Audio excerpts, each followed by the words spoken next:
So this is just a quick introduction video to the article about abandoned WordPress plugins. So what is an abandoned plugin? It's basically a plugin that the author is no longer maintaining. There are hundreds of thousands of WordPress plugins, and to think that all the authors who ever wrote a plugin are still maintaining those plugins is crazy. So what happens is you install a plugin, and perhaps at the time it's even actively maintained, and over time, over the months, over the years, that plugin stops getting regular updates.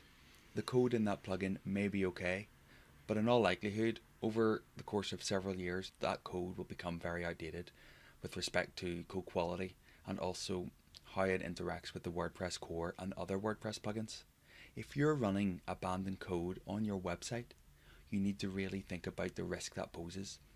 What if you upgrade your WordPress core and there's a line of code in that plugin that is completely incompatible with the current WordPress.org code? You're going to get a very serious error.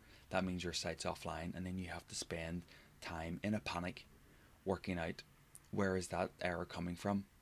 Once you find that error, then you have to decide, well, what can I replace this code with? Can I fix it, or do I need to find a replacement? So you need to find a replacement, and then you need to test that replacement, and then you need to install it and set it up on your site. All very difficult when you're under the pressure of a site that's offline, especially if it's one of your client sites that you're managing.